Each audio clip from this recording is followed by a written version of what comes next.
Woot. Welcome. Welcome, Yep, yep, welcome yep. to the Toddcast in the French. The Toddcast. Um, how about that World Cup? It's kicking ass everywhere. It was pretty crazy. I was watching Norway and Iraq the other day on Tuesday night, and I'm pretty sure the only Iraq fans in the entire stadium, I don't think they existed. I think every fan They in the probably weren't stadium was allowed in the Norwegian. country, to be fair. Why? What I heard was there was actually a couple guys from the team that there was something wrong with their visas and they couldn't come in. So it was Shocked. very interesting. Shocked. Well, I heard it's Anyway, already it was more successful than that UFC event. So, oh yeah, for sure. But like anyway, um, but yeah. So welcome to the show, guys. If you don't know, I'm John. That's Justin. yes, sir. Um, yeah. And we So got lots of fun stuff today. yeah, yeah, for sure. Um, hold on. We're getting back into our groove of comic books and got a couple celebrity deaths. So, Yeah, yeah. I mean, other than Heroes was last weekend. I heard it was great. I had a lot of people that sent me really fun pictures and wish you were here's and all kinds of the stuff. usual. However, I got to I actually got to go up to Edinburgh and um, be initiated into a different chapter as an honorary member for Phi Mu Alpha. For those of you guys who don't know, I'm a member of Phi Mu Alpha. It's an all men's music fraternity. I joined in college. It's a music social fraternity, and I'm the current province governor for my chunk of the country. And so Edinburgh was celebrating 50 years of being in existence. Um, so I went up there, not knowing that they were going to initiate me. Um, Got to see a whole bunch, about 70 guys from over 50 years worth of time. Hang out with them, meet some new friends, meet some people I haven't or see some people I haven't talked to in almost 25 years. It was a lot of fun. And then they initiated me and my mentor, province governor, into their at the same time. So that was kind of cool for me. Um, so thank you if any of the brothers were watching or listening, because I know some of you do. So, but yeah, other than that, we have a Magic pre-release this weekend for the Marvel superheroes. We'll see how that goes. I, Um, I will be participating. I will give it a shot. I will see what happens with that. I'm gonna I'll only participate if they need me to participate. Like if I need to be a even number. So other than that, I will not be. I'll just be running Cranberry. It'll be fine. I may be looking through a Giant S collection that I have to go buy this out tomorrow afternoon. We'll see how that goes too. Ooh, So yeah, uh, it's always fun. yeah. So, but yeah, that's it's pretty much my week in a nutshell. Oh, I got my 7 string back from Guitar Center finally, because Okay, Music Man finally sent the freaking pickup. Sounds great again. I love it. nice. So yeah. All right. So why don't you do your celebrity deaths? All right. Well, we had a couple here that were one is very um they're both sad. So condolences to both families. Anne she Den, you may know her from Alf. She was the one who played the mother of the family that Alf stayed with. Oh, She was interesting. 77 and died of natural causes. Um, Okay. she was also in Three's Company, which I did not know, but that was like a little bit before our time there of TV watching, unless you watched it in reruns. Uh, I mean, I did. I watched it, but I don't think I remember her per se. I remember watching her in Alf. Mm-hmm. but I don't remember her watching anything beyond her being in anything beyond Alf. So I'm sure she was, but that's all. But those are the major ones that I think people would remember her for. And Davy Chase passed away. She was 35. Apparently, she died of sepsis. For those who don't know her, she was the voice actor for Lilo in Lilo and Stitch. Hmm. She also played Samantha Darko in Donnie Darko. So that, Oh, the sister, right? yes. So Yeah, that was a bit sad there. Um, that is a little Died sad. at very young. I mean, 35. Ugh. What was Um, her name? it's Dave Davon Davy.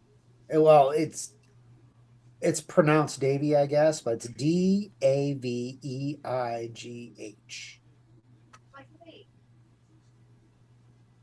Um, which Lilo and Stitch was she in? The original, the 2002 one? She was the voice of Lilo Oh in yeah, yeah, yeah. the She took voice her actor. own life, actually, from what I understand. Because they Well, talked, I saw some of that about that on the internet yesterday. okay. She was also in Well, The Ring. yeah, she She played was the the creepy girl from The Ring. creepy girl in the ring. Yeah, so she did some Oh, she was on iconic. Big Love for a long time. Yeah. Um, So it's she had a very she had a very rough Hollywood she was in S. life. Darko. She came back for S. Darko. I think she Mm, was the main character in S. Darko.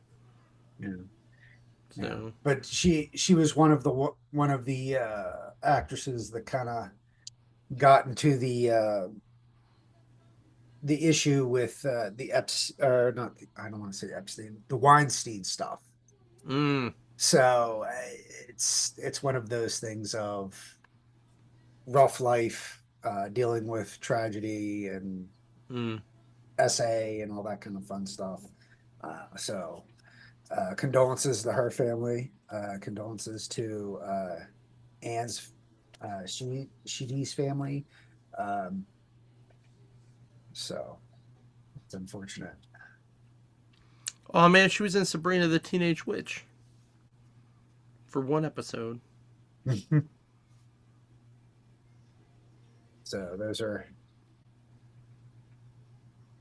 the two major pop culture celebrity Right. deaths.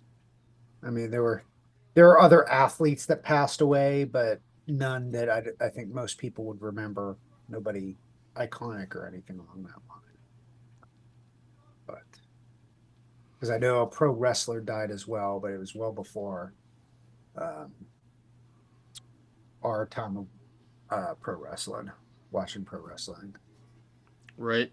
So, and he was like 86 or something, Right. which for a wrestler, that's ancient. I wish people would stop blowing up my phone when they know I'm not supposed to be like available. So, yeah. Yeah. Also, yeah, we in the chat we got she was also Chihiro in Spirited Away. Yeah, So, she yeah, was voiced the English version, I think. Yeah, yeah, yeah, yeah. So, all yeah. right.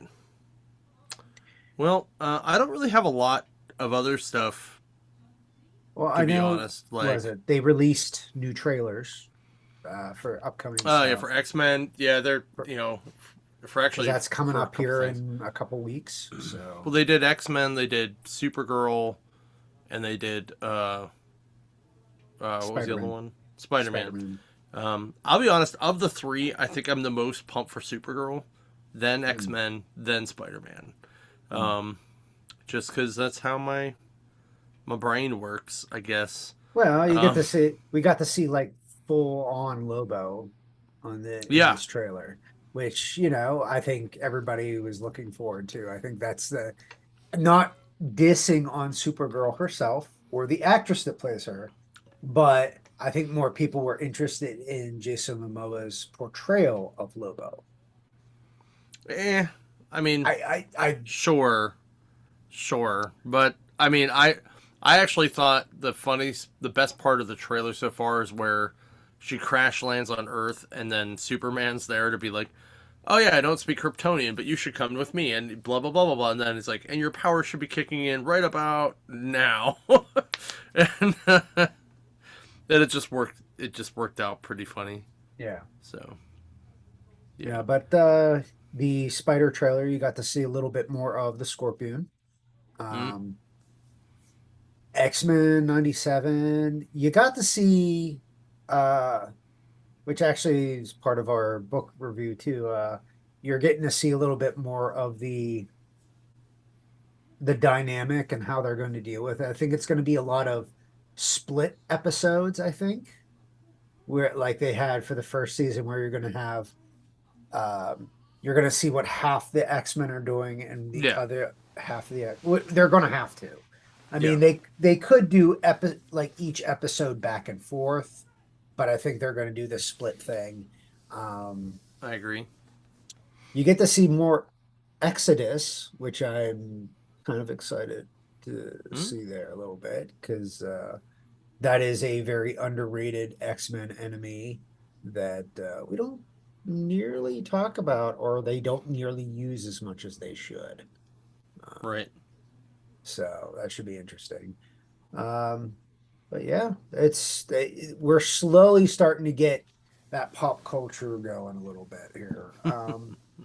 I know it was He-Man did not do spectacular, um, Which is but sad because everyone should go see it because that movie's yeah, awesome. I think a lot of people are seeing it.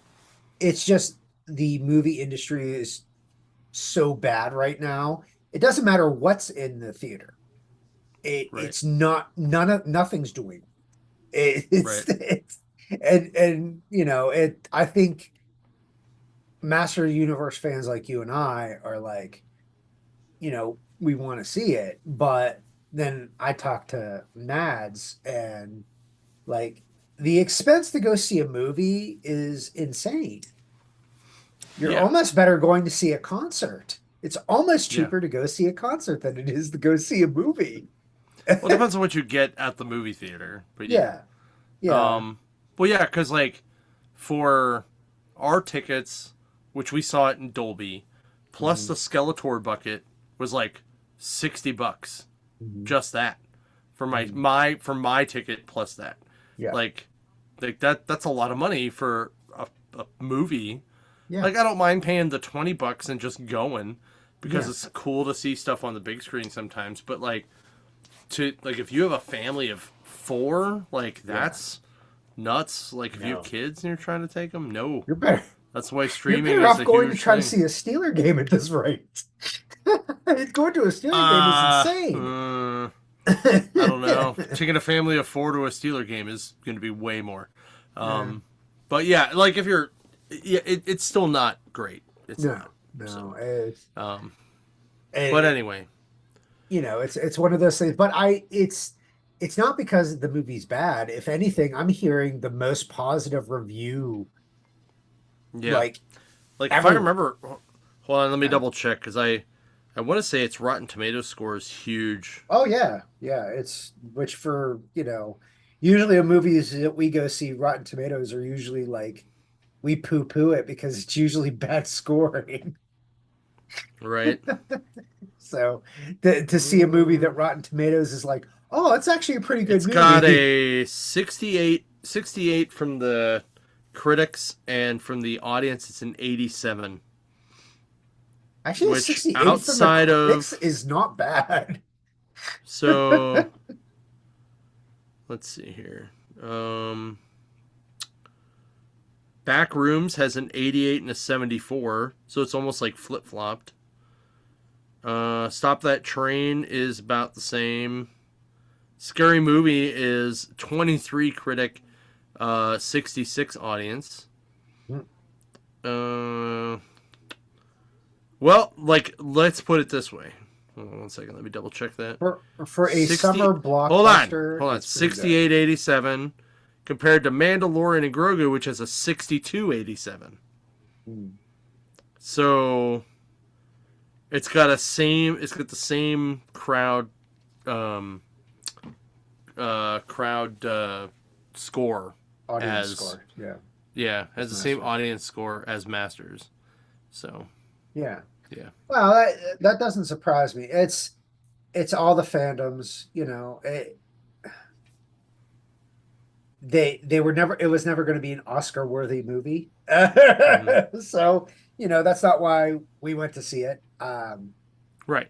But But also remember, like when we were talking about it, like the last outside of the Kevin Smith stuff from like 2 years ago, maybe even 5 years ago, um, we haven't had anything since like 2002, yeah, right? And that only went one season. And then before that, it was the last time we had anything was like 1989. yeah, So the failed maybe not, maybe He-Man 90s, space. early 90s because of the new Adventures of He-Man. Yeah. But That was 89 into yeah, the 90s. Yeah. So it was, yeah. and that was when they were trying to revive the toy line, and it just did not translate well. So that No, was the 2000s one did though because it was all McFarlane toys and it looked awesome. yeah. So And they yeah, did it very anime style fighting, like the fighting not scenes were. really. I think they just updated the animation. They did the same with Thundercats during that era, and the Thundercats was also awesome. Yeah. So, but this is why we don't have a live action Thundercats movie either. So Well, and I imagine digitally enhancing hair on like the the fur outfit and everything. I think that would be super expensive. no, they should CGI do it on super campy and have it be like white face paint with that. like like the dots, Well, it's got and to they're be just better you than can tell they're Cats, wearing the and you Cats could tell movie. they're just wearing a leotard. Like that's what I want. That's what I want for my Thundercats movie. You listening, watching, you need to tell us how would you like your Thundercats movie if it were live action, CGI Uh, heavy, or just camp it up and make the suits and do it. Because I want to I like dip the Rock in gray and make him Panthro. Like, I didn't even think about that, but yeah, I could see him playing Panthro. actually, I can see He's Jason not as Momoa playing jacked as he Panthro. was, Actually, though. yeah, I I mean, know that's. it might not Yeah, work I can out, see but Momoa doing it though. I can see Momoa or what the hell's that dude's name? He's from Pittsburgh. Um, uh, I could see what the like hell what's is his his name, name? Roman Reigns doing it. Oh yeah, I he would could be all see right him do too. it. Yeah, but then he would have The to be bald. guy that was in True Blood, he was the werewolf. He's from Mount Lebanon. He was Uh, dead, or he was Deathstroke. Deathstroke in like Yeah. the end of the Justice League movie. Yeah. I don't know why I'm blanking on Manginelli. his name. Yeah, yeah, Manginelli. Yeah. yeah, yeah. Mike So Mangino. yeah, that's him. Um, Mhm. yeah, I think he would be a good option for Panthro. So, Yeah, um, he's still Jack, so although, yeah, that would work. yeah, I mean, I also think it would be super awesome to have like, oh, why can't I think of this dude's name either? Uh, Cruz. I can't remember his first name. The dude from an Idiocracy. Uh, Oh, uh, I know who you're talking about. something Cruz. Yeah, yeah, yeah, yeah. Okay, the one Yeah, who I was the can't remember his name president. offhand. He played the Yeah, president. yeah, Yeah, that guy. yeah, Yeah, yeah. yeah, yeah. He would be an You, amazing Panther. folks, it's a rough night when we can't remember people's names at all, like actors, people's at all. It's been a long week It has. between John doing his stuff. Uh, the Mills has been insane because I spent 2 days on Funko. I have Funko serial numbers on the fucking boxes and shit in my head right now. Good. And we're trying to get away. All I right. shouldn't have that stuff in my head, John. I know. All right. Well, to get you to not think about that for a while, let's talk comics. Yep. So I only read two this week, by the way. So you get to do three, and I will do two. Ooh. Yeah. So that means odds are mine. All right. We have now this is older. This was like the end of May. So I imagine this came out while we were busy doing the the con. Hmm. I think this was like the week of the con, I think. The Probably. week before, I think, maybe. But this is Corpse Night number 2, where we left off with Foy and Corpse Knight, who's her dad, are on they're on a journey to find Joan of Arc to help cure Corpse Knight of his being a corpse, basically being a zombie. Um, they run into an old man who's traveling on the path that they're taking, uh, and he gives them a map, and he tells them, "Oh, this is the best way to get to France." Um, and Foy notices that they can get to their destination faster if they cut through this forest. The old man tells them that the forest is cursed, that there's something evil in that forest. Well, of course, what does Foy do? Decides to go through the forest because, hey, you have an unstoppable zombie dad. What could possibly go wrong? Well, they get attacked by a herd of zombified wolves. So while Corpse Knight is battling the wolves, Foy falls down a hill and she loses her balance and falls down a hill. Uh, the Corpse Knight almost gets taken out by the wolf, which that's not really going to hurt him any, but an arrow shoots through the last wolf, and Corpse Knight is joined by a bunch of villagers who are looking for the one elder's grandson. Now at first they think Corpse Knight is human until they notice his sword, which again is the sword that belonged to the group that murdered him to begin with. And this is starting to all tie together into some cultish witchcraft type stuff going on. One of the villagers notices that this is the sword belongs to what do they call it? I want to say cult leader, but that's not right. But they end up stabbing Corpse Knight till he falls. And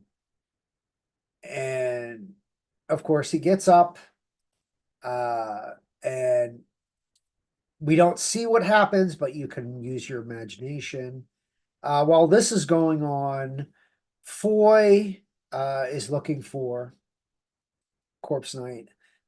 She sees a rundown building that looks like it's being occupied because she sees candles and fire.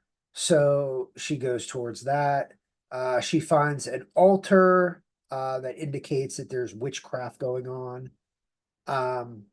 She sees a bag and she undoes the bag, and out pops the boy that everybody was looking for, the villagers were looking for.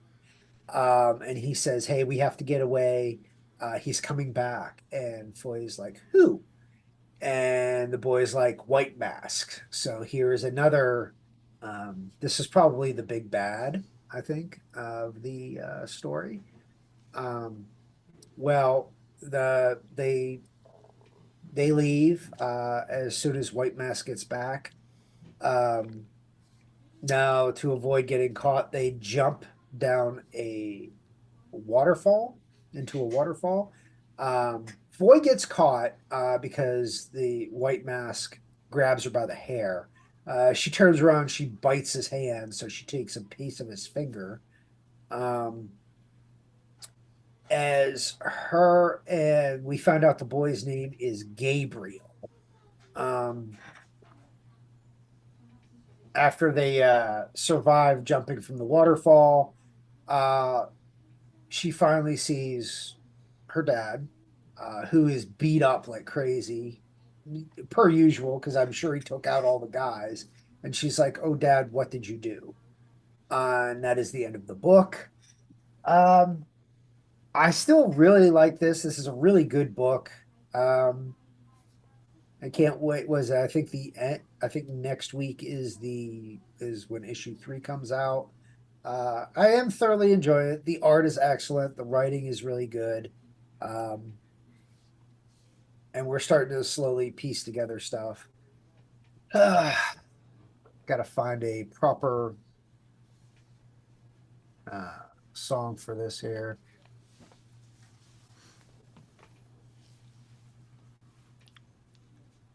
That's what I forgot to look up is songs here.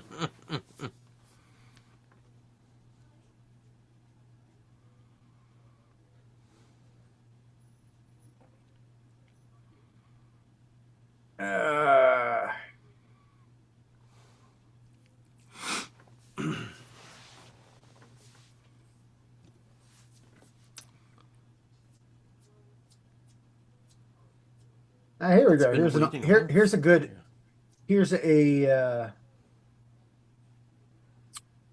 here's a good one. Zombie Stomp by Ozzy. It's from the There No you More go. Tears album there. I forgot That's about not that bad. one. That's a Yeah. pretty good one. Yeah. Well, I wanted to stay away from because of course there was the Cranberries, which that's obvious. Yeah. Wanted to stay away from Rob Zombie because anything Rob Zombie is, there. But yeah. I did watch this excellent reaction video of a mom playing Dragula for her kid in Oh the yeah. car, and the kid's like 13, and she's like, "This is so cringy. I can't even understand it." And like, this is like the mom's is like, "Dig through the ditches, the bird." It was so funny. Like, she's just like, "I don't know what I'm more embarrassed about, listening to this song or were you dancing to it." I was like, "That's funny." So, but anyway, all right. My first book is Trillion Dollar Kid #1 from the Ghost Machine guys. Um, so it's Jeff John Tomasi and Manipul all writing it, or all creating it. Um, Jeff Johns Tomasi wrote it. Stefano Simone drew it, and Manipul did the cover. So, this starts out where a kid who you find out is um, it's Thomas something. The hell's his middle name? It's Thomas something, and then it goes back to a T. Um, Hold on, I'll find it because there's a page where it. Oh, here we go. Maybe Thomas something Townshed. Um, and I just find it funny that his initials spell TNT. That's why I want to find his middle initial. um, let me just first start by saying the art in this book is absolutely insane. Like, insane. Um, yeah. Thomas Noble Townsend. The third, by the way. The third. So you find out his grandfather, like, basically created the Band-Aid.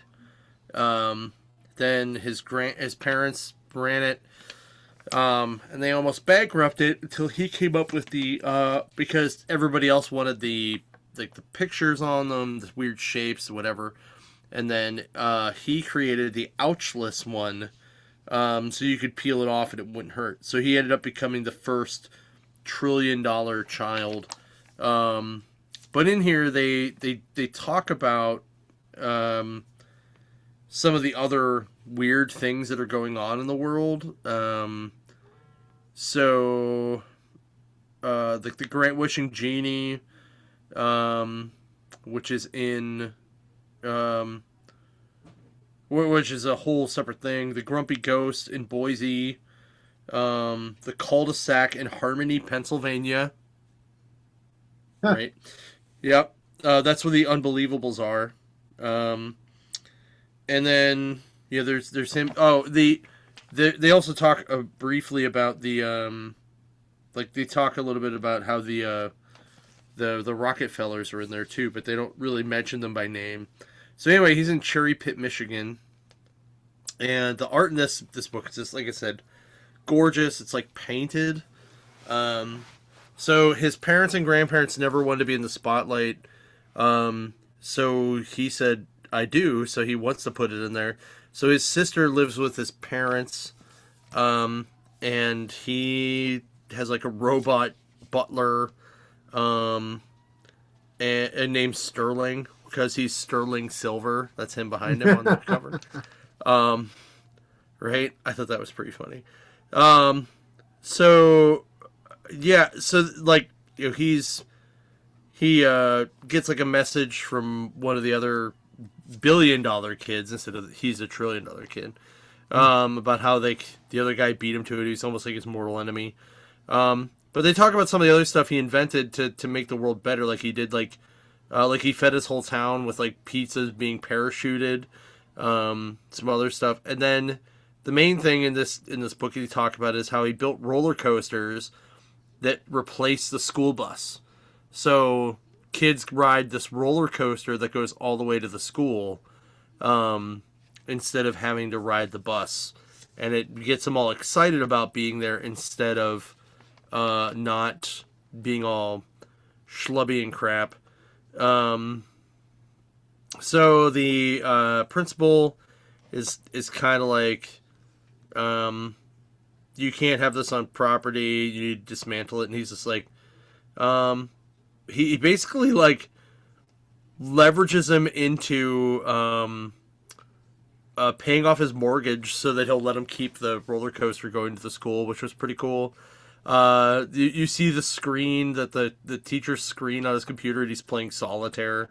Um, then he meets this one kid who just doesn't want to meet it or doesn't want to ride it to school because he's like, it's like you're trying to buy your friends, and he's like, but that's not what I'm doing at all. But he doesn't know how to not come off that way. So like the rest of the book is him kind of coming to terms with that. And he goes into his vault area, right? And it's like password, and his password for the vault is the curious creatures of Dr. Moreau have left the island. That's the password for his vault room to get into there. Wow. And in it he has his grandfather's house, like still intact, and he has a map of the U.S. or of the U.S. and Canada where he's like, posting, like he's trying to figure out where all these other things are happening, and Harmony, Pennsylvania is definitely on there. So I thought that was kind of cool. The rest of the book is him kind of getting ready to go find these guys. So the first people he's going to go look into in the Unbelievables, part 2, is Halo and Hornsby number 14. So he's going to find the devil and the angel that are up there in Maine, right? Is that where they're at? I think that's what it says. New York. Sorry, Warwick, New York. Warwick, New York. So that's where they're at. This book was a lot of fun. I had a blast with it. I think it's very cool, very fun. If you're liking the Ghost Machine stuff, I definitely recommend picking this up. And we do have extra copies. They're just all up in Elwood right now. Everyone will be getting more copies on between Monday and Wednesday next week. So if you're still looking for this book and you need a copy, we got you. Yeah, just check it out for sure. It's a lot of fun. If you like Jeff Johns, it also is very Jeff Johnsy. My song for it is Alice Cooper, $1 Billion Babies. Boom. He's gonna have to make another song called $1 Trillion. $1 Trillion Teenagers. I was gonna say $1 trillion something, but I don't want to get banned off of YouTube. So Yeah, let's not do that. Yeah. Absolute Batman number 21. And yeah, this gets really interesting. Batman gets to take on the Robin Hood or the not Robin Hood, the Robin crew. Um, And boy, he pretty much kicks their butt for the most part because they get in each other's way constantly because um what is it? I think I'm trying to remember who's in what. Two of them are in giant mech suits, and then three of them are on the ground wearing like more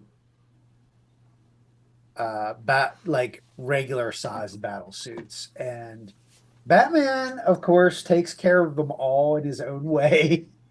Climbs up the back of one of the giant mechs, uh, and they end up taking out like half of downtown Gotham trying to catch him. He gets away because Batman gets away from them by playing it smart, but also Harley sends the bat droids, which is basically just little droids with little bat heads on them. And they're just flying around getting in the Robin's way. And um the one he gets on uh a hold of one of the droids and gets carried away. Then we get a flashback to Bruce talking to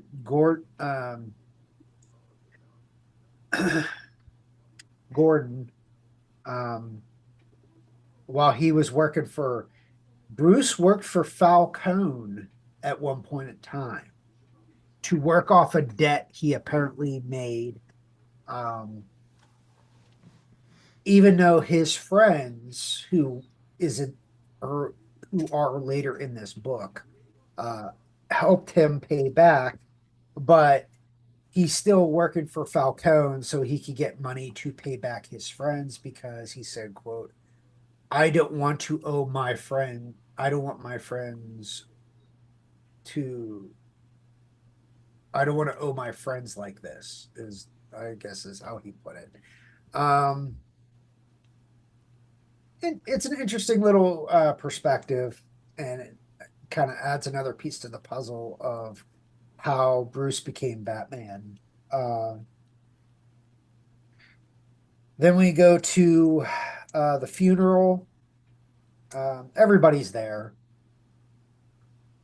Uh, the Robin group decides to talk to Barbara, um, and she doesn't really want anything to do with them because she's like, I don't know if Batman's good or bad, but my dad believed in him. And she's like, you guys literally destroyed half of downtown just trying to catch this man. And they're like, well, we're the law and he isn't. And she's like, no, you're not. And she just walks away.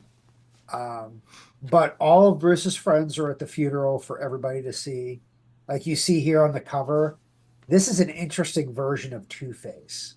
I love this with his long hair and um, he doesn't really use the coin like as much. Like he still flips it, but I don't think he uses it like the way we are used to seeing him as far as making decisions. Mm-hmm. Um, the way he, well, they all start talking after the funeral. Bruce isn't there, of course. Well, he's there, but he doesn't join, I should say. Um, so all his friends are talking, and they're like, "Well, do you think Bruce killed him?" And they're all pretty much saying, "We don't think he did, but we're not sure," because they all kind of consider themselves monsters now because of what Bane did to them, each of them. And of course, Waylon, is like, you guys, we are still people. We are still us.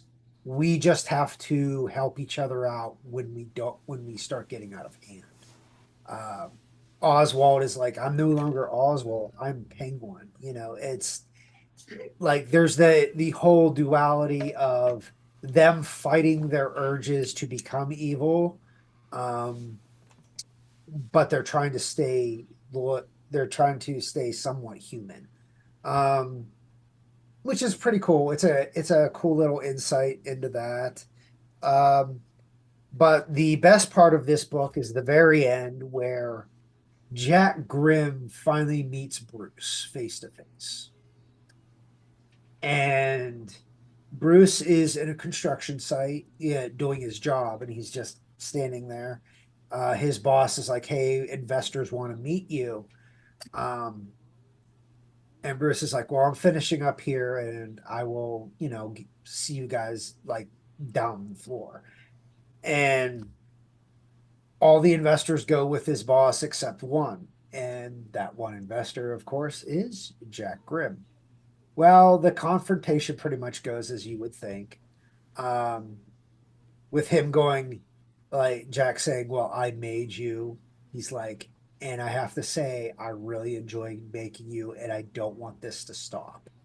And he's like, "I could see us playing this game forever," uh, which is so sadistic and spot on for every Joker ever. So, I'm glad that they didn't change that fact. Mm. Um, Bruce tries to punch him, uh, doesn't work out well for him. But it basically kind of ends at that point of like their confrontation with each other. Uh, but it's really cool. Again, I cannot say enough about how Scott Snyder is writing this is just brilliant. Like every issue just seems to add to the uh, hype of this book, Mm-hmm. of this series, I should say. But yeah, I'm going to let's see here.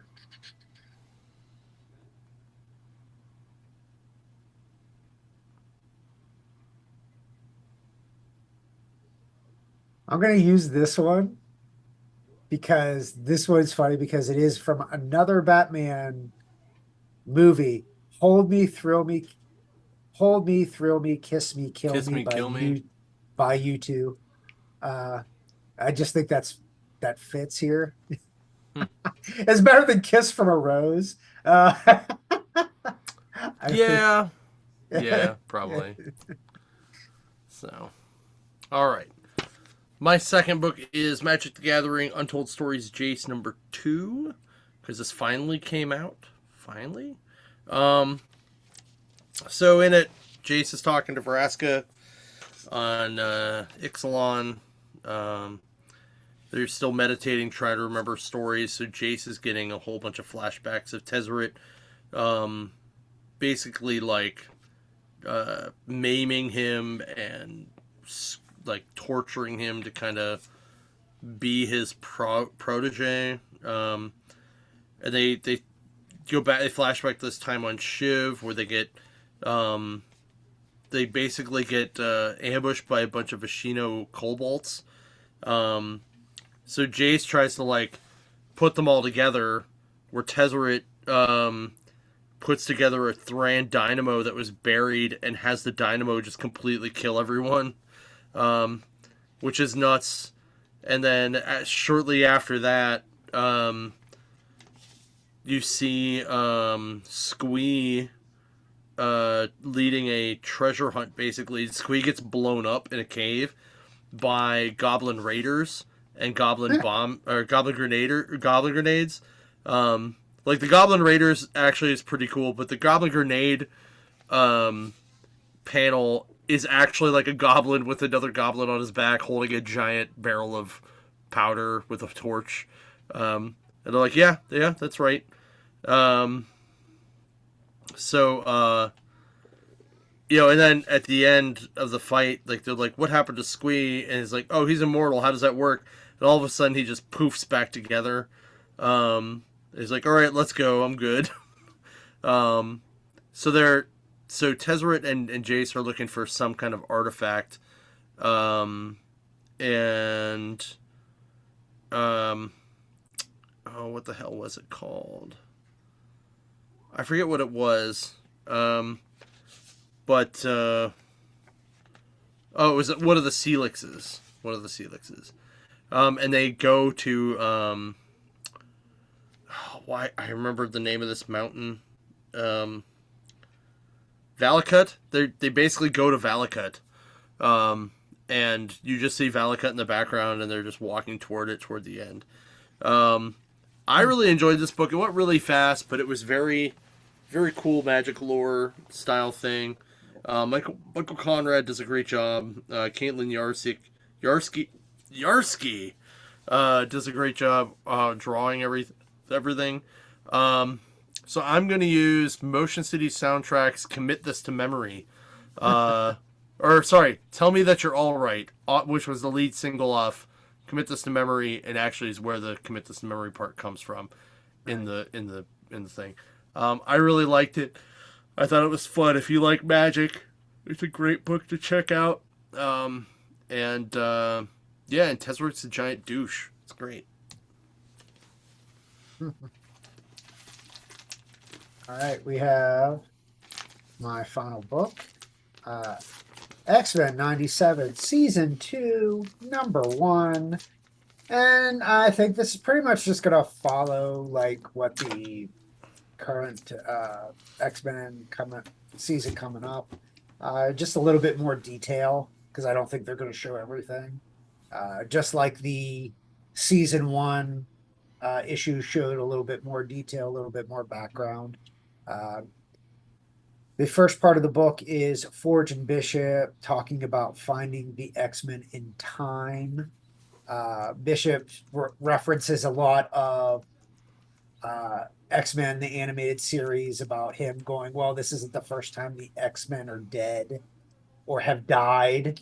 And Forge is like, what do you mean? And he's like, I'll explain.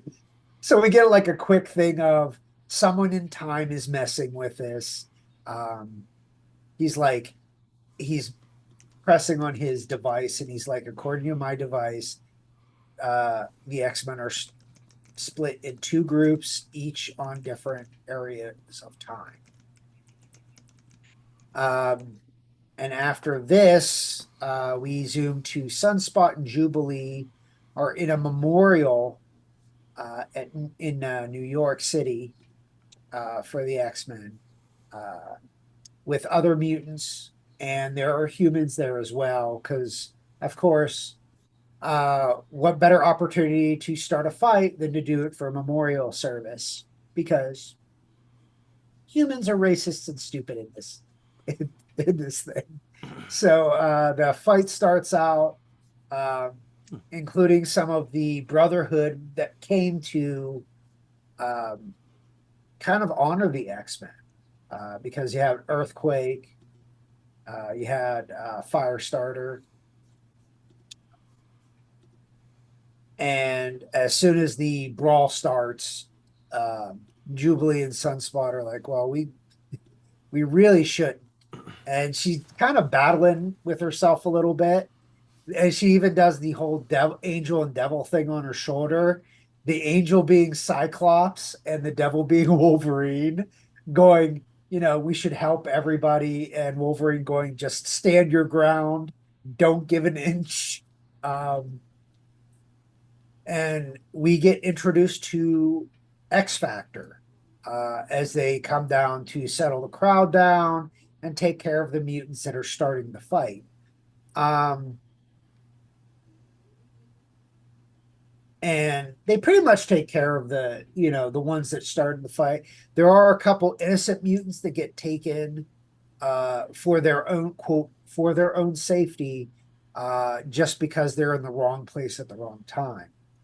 Sunspot and Jubilee, who are away from all that, they are several blocks away, and their Sunspot's mother pulls up in her limo, basically to disown him completely, saying, you're involved with a terrorist organization, you're a mutant, everybody hates mutants. She even says, you're my son and I love you always as my son. But if our shareholders find out what you are, the company will tank. So she's like, goodbye. And that's like the end of that, which you saw that in the first season of X-Men '97. So this kind of continues Sunspot's mother being kind of a kind of a B word. Yeah. uh While this goes on, Jubilee's like raging at this point because she's like, the X-Men saved the world. She's like, and this is how people treat, how dare you treat your son like this? Like she's about to use her powers to blow up the limo. And Sunspot like keeps her from doing it. And while this happens, we see Cable keeping an eye on. So Cable is full on in here watching. We see another group of mutants starting trouble, but they get their butts kicked by Cable, Archangel, and Psylocke. So, and we find out the mutants that they beat up are a bunch of Apocalypse lackeys. So there's that. And we get flashed over to the next spot of the mutants that are all being transported by X Factor, kind of getting in like philosophical differences, of course. Multi-Man's just like, calm down, we will sort this out, but we needed to get you guys away from the normal humans. Did you just call him Multi-Man and not Multiple Man? Multiple Man, sorry. I was just say you were about to get fired, my friend, because he is my favorite.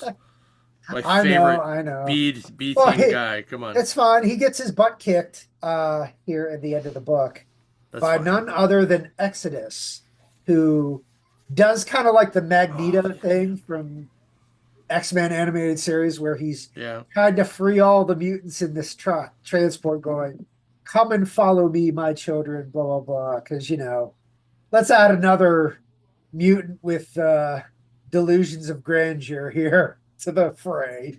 Because, we don't have enough of them. So that's the end of this book. It's fun. Gives you a nice little sneak peek for the upcoming season.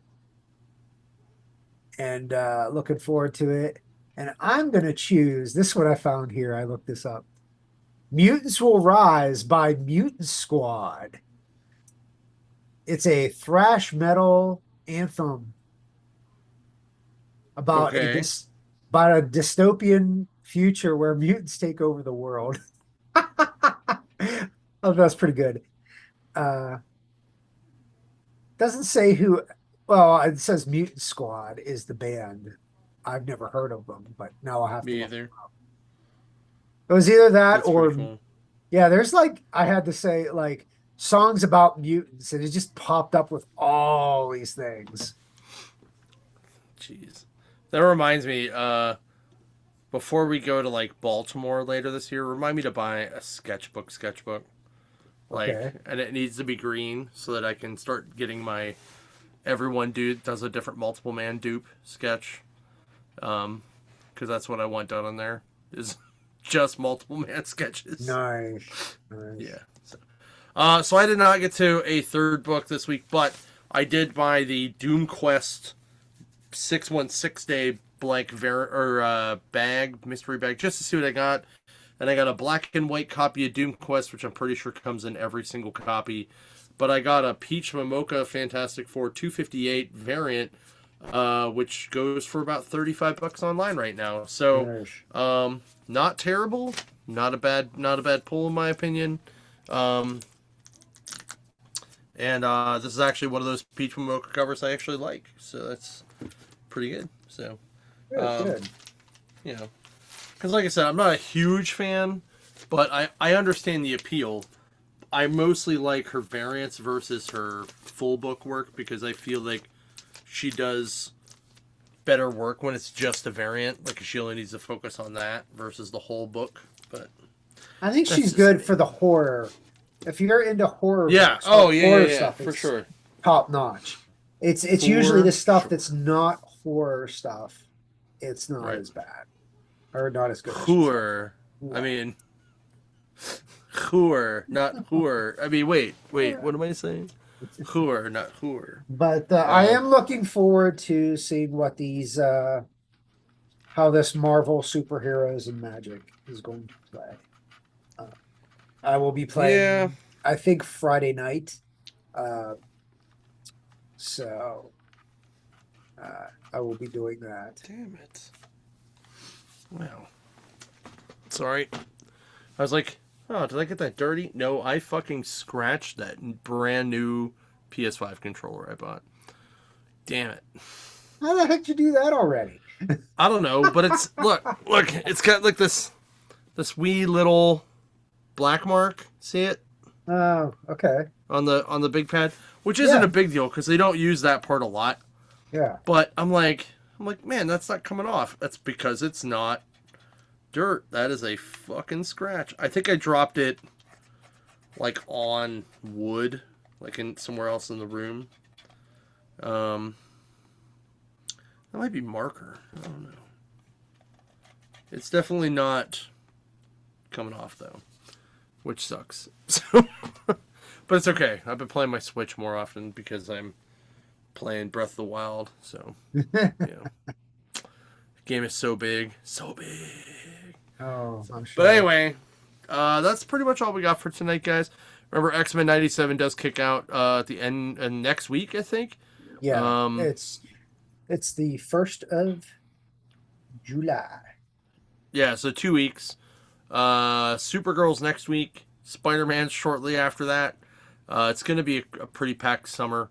And also, don't forget, we have our 40th anniversary sale coming up on a week from Saturday. So it's on the, 20, or it's on the 30th, right? I believe 30th? so. Yeah. Yeah, on the 30th of June. So make sure you guys check that out. Actually, no, that can't be right. Can it? 27th of June. 27th of June. So it's Saturday the 27th. All locations. 20% off most of the store. 40-cent dollar books. So excludes the warehouse. However, we have a cool warehouse announcement to make on Monday. So for those of you who shop the warehouse, you will be very excited. We're going to announce that on Monday, so make sure you check that out. Probably late afternoon sometime. Like, as in Todd and I may be doing a video together from the warehouse about it. So, Ooh. yeah, it's going to be kind of fun. So make sure you check that out. And yeah, that's pretty much it. If you guys end up being busy and you don't listen to us again until after 4th of July, we, make sure you guys have a safe and happy holiday and Mhm. don't blow your hands off. You need them to flip pages on comics. So, but anyway, have a great night. Make sure you support your local comic shop. If it's ours, even cooler. And we will see you guys next week for another episode.